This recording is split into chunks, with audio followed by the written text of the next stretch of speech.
Good morning students. आज मैं आप लोगों को व्यंजन संधि और उसके जो नियम हैं वो समझाने वाली हूँ कि व्यंजन संधि में कैसे वर्ण बदलते हैं। तो व्यंजन संधि जो है, व्यंजन के बाद व्यंजन या स्वर आने से जो परिवर्तन होता है उसे व्यंजन संधि कहते हैं। सबसे पहले तो व्यंजन संधि कहते किसे वो अब आपको पता चला, यानी या तो व्यंजन के बाद व्यंजन आए या तो कोई स्वर आए, तो उसके मिलने से उन दोनों के व्यंजन व्यंजन के या तो व्यंजन और स्वर के मिलने से जो भी परिवर्तन उसमें आता है उसे ही व्यंजन संधि कहा जाता है।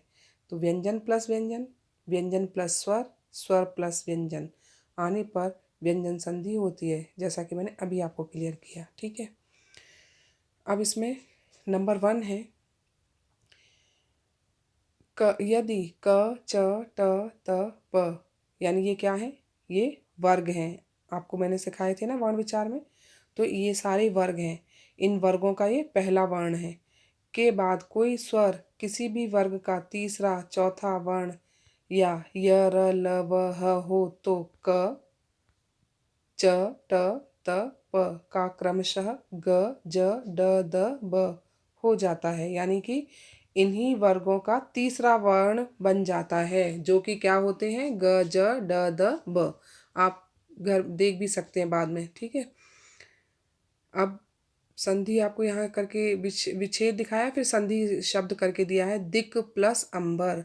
तो पहला कौन सा आ गया है, क वर्ण, और उसके बाद स्वर आया है अ, इसलिए वो ग बन गया, दिगंबर। फिर है जगत प्लस ईश, त वर्ण आया है सबसे पहला अपने वर्ग का, और उसके बाद में ई स्वर है, इसीलिए क्या बन गया, जगदीश। यानी उस क को, उस त को, उस ट को या प को, जो भी पहला वर्ण है अपने वर्ग का, उनका ग बनता जा रहा है। यही दिखाया ना अभी आपको कि ग ये हो जाता है। फिर है षट प्लस ऋतु, षड ऋतु, यानी कि ये ट का जो थर्ड वर्ड है, थर्ड जो वर्ण है वो क्या आ गया, ड, तो इसीलिए वो ड आया। त का तीसरा वर्ण क्या, वर्ग क्या होता है, तो वो द, इसलिए जगदीश, यहाँ पर त का द बना। अब है अप प्लस ज, प का जो थर्ड वर्ण है वो क्या बनेगा, प फ ब, बकरी वाला ब आ गया ना, अब्ज लिखा है कि नहीं, अब समझ आया होगा। और भी अन्य उदाहरण दिए हैं, तो ये आप देखेंगे। वाक प्लस ईश, वागीश, क्योंकि क के बाद में तीसरा क्या होता है, क ख ग, तो क को क्या बना, ग। यानी जो भी उस वर्ग का, जिस वर्ग का पहला अक्षर है, वो संधि होने पर अपने ही वर्ग का तीसरा अक्षर बन जाएगा, तीसरा वर्ण बन जाता है। सत प्लस गति, तो ये त है, तो त में तीसरा वर्ण क्या बनता है, द बनता है, तो यहाँ क्या बन गया, सदगति। अच प्लस अंत, तो यहाँ पर क्या बन गया, अजंत, क्योंकि च छ ज आ गया ज। अभी आप लोगों को समझ आया होगा। फिर है ख, यदि क च ट त प के बाद किसी भी वर्ग का पांचवा वर्ण हो तो क च ट त प अपने वर्ग के पांचवें वर्ण में बदल जाता है। यानी इन क च ट त प के बाद में किसी भी वर्ग का पांचवा वर्ण आया हो तो वो अपने ही पांचवें में बदल जाता है। इन सबके क वर्ग में पांचवें वर्ण में जो भी वर्ण आया, कौन सा आया था, अंग आया था। च में क्या आया था, य, तो वो उसी में चेंज हो जाता है। जैसे आपको यहाँ उदाहरण दिया है, उत प्लस नति, तो उन्नति, क्योंकि इसमें पांचवा वर्ण क्या था, न था कि नहीं। फिर त वर्ग में आप देख लेना। ठीक है, अभी मैं बार बार सारे वर्ण बोलकर तो नहीं दिखाऊंगी क्योंकि टाइम नहीं है, तो आप खुद भी चेक करेंगे। षट प्लस मास, तो ट वर्ग में क्या है, लास्ट में ण आता है ना, इसलिए यहाँ क्या बन गया, सन्मास। फिर तत् प्लस मय, तो त वर्ग का लास्ट अक्षर जो है वो क्या है, न आता है ना, इसलिए यहाँ पर क्या बन गया, तन्मय, यानी वो आधा न बन जाता है। जब अपने त वर्ण का होगा तो, अगर ट का है तो आधा न बन जाएगा। फिर है वाक प्लस मय, तो क्या बन गया वांग्मय, यानी अंग खाली आता है ना क में लास्ट पांचवा अक्षर। फिर है जगत प्लस नाथ, तो जगन्नाथ। अप प्लस मय, तो अमय, यानी प वर्ग का जो है वो लास्ट है म, तो अमय। ठीक है, अभी ये आपको समझ आ गए होंगे ये वाले व्यंजन। नेक्स्ट है सेकंड नंबर, यदि म के बाद क से लेकर म तक का कोई वर्ण हो तो म उस वर्ग के पांचवें वर्ण या अंग में बदल जाता है, यानी या तो वहां पर म हो जाएगा और या तो अंग लग जाएगा। जैसे आपको उदाहरण दिए हैं, सम प्लस कल्प, तो क्या बन गया संकल्प, यानी डॉट लग गया। और या तो पांचवा वर्ण अंग खाली वाला लिख सकते हैं। ठीक है, दोनों ही यूज कर सकते हैं, या तो अंग की डॉट लगा सकते हैं या तो पांचवा वर्ण ही आधा करके, जैसे कि इसमें लिखा है अंग खाली नीचे हलंत। फिर सम प्लस चय, तो क्या बन गया संचय, तो इसमें य आधा य भी लिख सकते हैं और डॉट भी डाल सकते हैं। अब क्योंकि आपको हिंदी टफ ना लगे इसलिए ज़्यादातर अब डॉट डालते हैं, लेकिन पहले जो है वो इसी तरह लिखते थे। ये अभी आपको साफ साफ दिखाई दे रहा होगा ना। तो पहले ज़्यादा अक्षर इस तरह लिखे जाते थे, लेकिन अब हिंदी को सरल बनाने के लिए और आप लोगों को और रुचिकर बनाने के लिए अब ज़्यादातर अंक की बिंदी का ही प्रयोग करते हैं। फिर है सम प्लस गति, तो क्या बन गया संगति, बन गया ना पांचवा अक्षर अंग लग गया। सम प्लस ध्या, तो क्या बन गया संध्या। ठीक है, नेक्स्ट है ख, यदि म के बाद य र ल व श या श स ह हो तो म का अनुस्वार हो जाता है, यानी फिर से अनुस्वार बन जाता है। जैसे आपको यहाँ दे रखा है सम प्लस सार, तो क्या बन गया संसार, क्योंकि म के बाद में क्या आया है स आया है। फिर सम प्लस हार, यानी यहाँ पर भी क्या आ गया है हा आ गया है, तो म के बाद में तो संहार। फिर सम प्लस रक्षक, यहाँ पर र आया है तो संरक्षक। सम प्लस वाद, तो संवाद। अभी आपको समझ आ गए होंगे ये। नेक्स्ट है इसी में अच्छा, परंतु यदि म के बाद रा हो तो म का म ही रहता है, यानी अगर म के बाद में र न होकर आ की मात्रा के साथ रा है तो वो रा ही रहेगा। जैसे सम प्लस राट, तो क्या बन गया सम्राट। ये इसका एक विशेष है इसलिए अलग से समझाया है। फिर थर्ड नंबर का है क पाठ, त संबंधी नियम, यानी त होने पर क्या होता है त प्लस च, तो वो क्या बन जाता है च ही बन जाता है। उत प्लस चारण, उच्चारण। सत प्लस चरित्र, सच्चरित्र, यानी कि त के बाद यदि च आए, ये इसका इजी नियम है, त के बाद यदि च आता है तो वो त जो है वो च में परिवर्तित हो जाता है। और यही आपको उदाहरण यहाँ दिखा दिए। उत त आया लेकिन उसके बाद में च आया, सत त के बाद में च आया तो वो क्या बन गए डबल च हो गए। फिर है शरत प्लस चंद्र, तो शरद प्लस चंद्र, तो शरद चंद्र, यानी यहाँ पर भी च बन गया।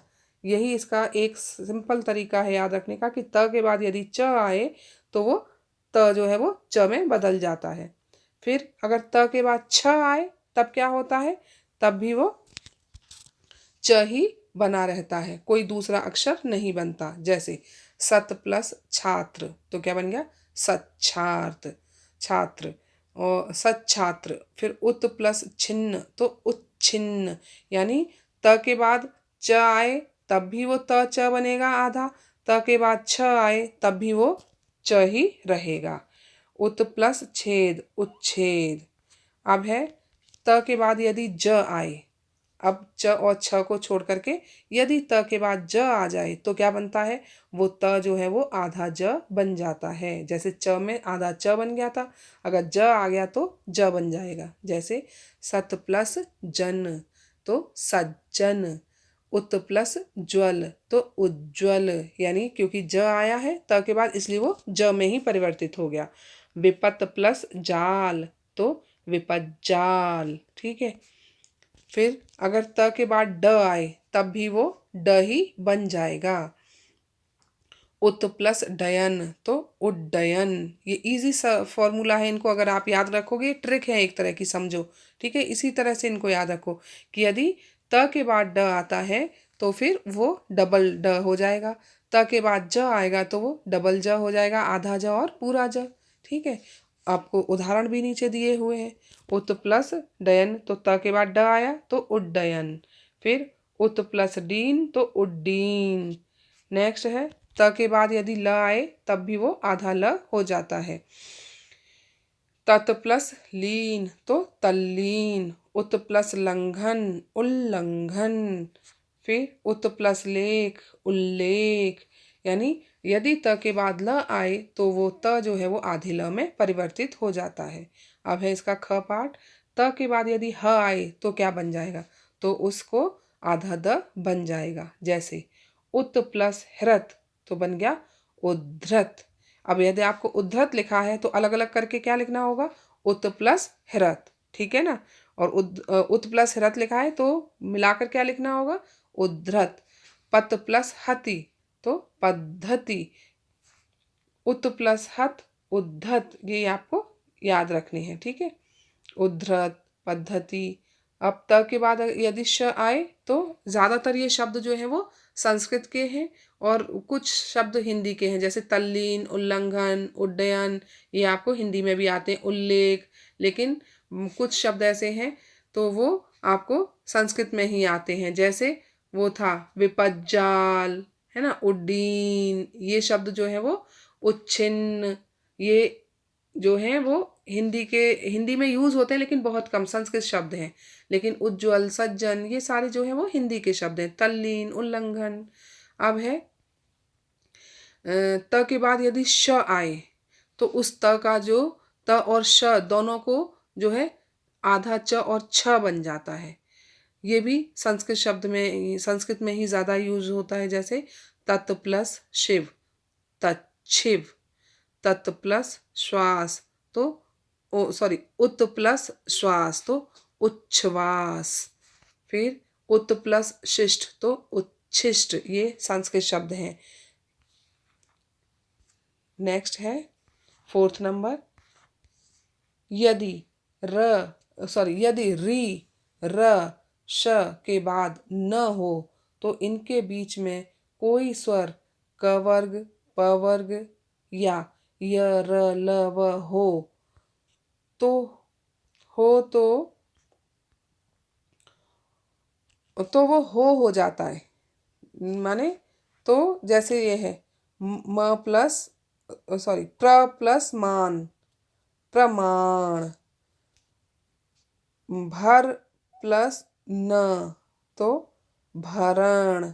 यानी कि इसमें चेंज होके क्या बन गया है, ये जो न है वो ण बन गया है। ठीक है, फिर है प्र प्लस नाम तो प्रणाम। यानी कि ये जो ण है ये चेंज हो जाता है। राम प्लस अयन तो रामायण, क्योंकि न है तो वो ण बन गया। फिर है विशेष प्लस न माने विशेषण। भाष प्लस अन तो भाषण।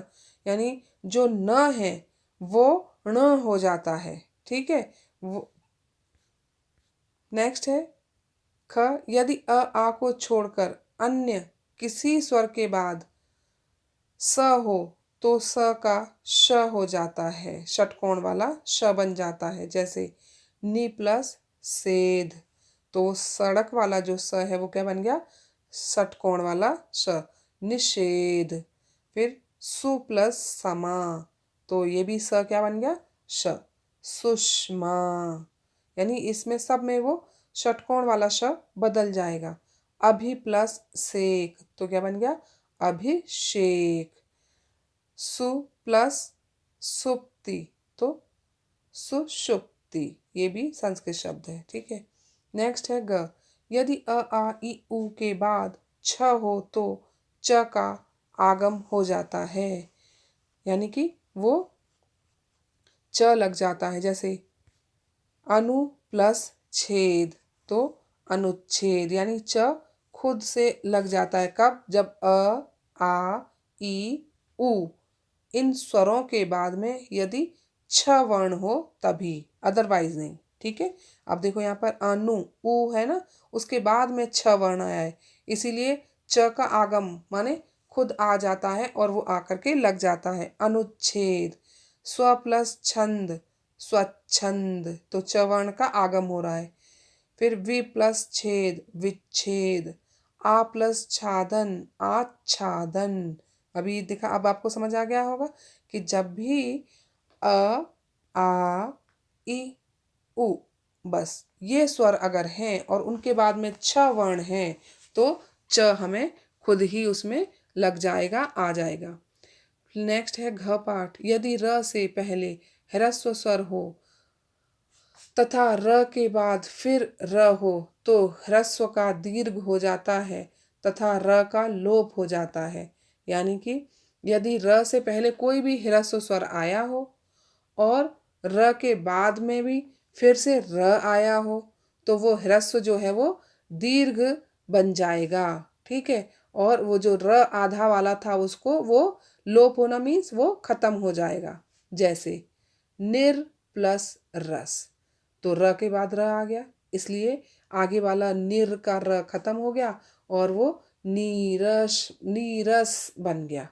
और क्योंकि वो क्या हो गया, उसको दीर्घ बन गई ना, दीर्घ माने बड़ा, जो स्वर है वो बड़ा बन जाएगा। पहले क्या था, छोटी की मात्रा थी, लेकिन र गायब होकर यही बड़ी की मात्रा में परिवर्तित हो गया, नीरस। फिर निर प्लस रव, तो यहाँ पर भी र के बाद र आया और आगे ह्रस्व है, ह्रस्व माने छोटा ई स्वर है, तो वो क्या बन गया, नीरव। अब समझ आया आप लोगों को। अब है नेक्स्ट आपकी लास्ट है ग विसर्ग संधि। विसर्गें पता ही है आपको, संस्कृत में ज़्यादा लगती है, हिंदी में तो प्रातः अतः कुछ ही शब्द हैं। तो विसर्ग के बाद स्वर या व्यंजन आने पर जो परिवर्तन होता है उसे विसर्ग संधि कहते हैं। यानी जब भी विसर्ग आने के बाद में जो भी स्वर या व्यंजन आता है उसमें परिवर्तन हो जाता है। ठीक है। जैसे यदि विसर्ग के पहले अ हो तथा विसर्ग के बाद अ किसी भी वर्ग का तीसरा चौथा पांचवा वर्ण या फिर य, र, ल, व, ह में से कोई वर्ण हो तो विसर्ग का ओ हो जाता है। अब आपको यहाँ उदाहरण भी दिए हैं। यशः प्लस अभिलाषी, यानी अगर हम विसर्गें हटाएं तो यश अंत में से कौन सा स्वर निकल रहा है, अ निकल रहा है ना, तो विसर्ग से पहले क्या है, अ स्वर है और बाद में दूसरे में भी अ आया है, तो ये अ और अ मिलकर के विसर्ग के साथ में ओ की मात्रा में परिवर्तित हो जाते हैं। तपह प्लस बल, तो यहाँ क्या हो गया, तपोबल। मनः प्लस रथ मनोरथ, क्योंकि यहाँ पर भी र आया है, ब आया है और आगे अ ही स्वर निकल रहा है। फिर है पयः प्लस द, तो पयोद। मनः प्लस ज मनोज। वयः प्लस वृद्ध, तो वयोवृद्ध। यानी इसमें सब में आप देख रहे हैं कि किसी भी वर्ग का तीसरा चौथा पांचवा वर्ण या तो फिर य र ल व है तो वो ओ ही बन रहा है। अधः प्लस गति तो अधोगति। रजः प्लस गुण तो रजोगुण। देखो ग भी थर्ड वर्ण है ना अपने वर्ग का। अब है ख। यदि विसर्ग से पहले अ आ को छोड़कर कोई दूसरा स्वर हो तो विसर्ग के बाद कोई स्वर किसी भी वर्ग का तीसरा चौथा पांचवा वर्ण या य, र, ल, व, ह में से कोई वर्ण हो तो विसर्ग का र हो जाता है। अब आपको नीचे उदाहरण भी दिए हैं। निह प्लस आशा। अब आपने देखा आगे वाले वर्ण में अ या आ ये स्वर नहीं है, उनको छोड़कर दूसरे स्वर हैं, ई, उ कुछ भी निकलेगा लेकिन आ नहीं है, तो उस विसर्ग का क्या बन गया है, र। निराशा। फिर दुह प्लस बल, तो इसका क्या बन गया, दुर्बल। दुह प्लस जन दुर्जन। निह प्लस उपाय निरुपाय, यानी जो भी आ के बगैर स्वर आगे लगे हैं और उनके बाद विसर्ग है तो वो र में परिवर्तित हो गया है, हुआ है ना। निह प्लस धन तो निर्धन, निह प्लस विकार तो निर्विकार। और ये र भी कैसा है, विसर्ग वैसा वाला है, आधा र, पूरा नहीं है, ठीक है ना। फिर है ग, यदि विसर्ग से पहले कोई स्वर हो तथा विसर्ग के बाद च, छ या श हो तो विसर्ग का श हो जाता है। यानी कि ये नियम है कि या तो कोई भी स्वर हो या विसर्ग, एक तो पहले वाले में स्वर हो और विसर्ग के बाद वाले में जो है च, छ या श हो, तभी जाकर के वो श बनता है। जैसे निह प्लस चय, तो देखो आगे स्वर क्या है, ई स्वर है ना, और बाद में क्या है, च है, तो वो श बन गया, निश्चय। फिर निह प्लस शंक तो निशंक, क्योंकि च या तो श दोनों वर्ण आ गए तो उनके बाद में वो क्या बनेगा, श ही हो जाएगा, आधा श बन जाएगा विसर्गों का। नेक्स्ट घ है, यदि विसर्ग के बाद क, त, म हो तो विसर्ग का स हो जाता है। जैसे नमः प्लस ते तो नमस्ते, नमः प्लस कार नमस्कार, बन रहा है ना सब। निह प्लस संतान तो निसंतान। नेक्स्ट इसका ये लास्ट है, यदि विसर्ग से पहले ई या उ हो तो विसर्ग के बाद क, ख, ढ, प, फ में से कोई वर्ण हो तो विसर्ग का श हो जाता है। यानी कि या तो विसर्ग, ये पहले वाले में विसर्ग से पहले ई हो या तो उ की मात्रा लगी हो, ठीक है, स्वर ये निकले। और बाद वाले के जो वर्ण शब्द है उसमें कौन कौन से अक्षर हो, या तो ख हो या तो क हो या तो ख हो या तो ढ हो या प हो या फिर फ हो। बस इन अक्षरों के बगैर नहीं, सिर्फ यही इनमें से कोई भी एक अक्षर हो तो उस वर्ण का जो है वो विसर्ग वाला जो है वो श बन जाएगा। जैसे निह प्लस कलंक, तो यहाँ विसर्गों का क्या बन गया, निष्कलंक। निह प्लस प्राण तो निष्प्राण, यानी ये श में चेंज होते जा रहे हैं। दुह प्लस कर्म दुष्कर्म, सभी में श बन रहा है। धनुः प्लस टंकार धनुष टंकार। अभी आपको ये समझ आ गया होगा अच्छे से, अब किसी को कोई भी डाउट नहीं रहा होगा, ठीक है।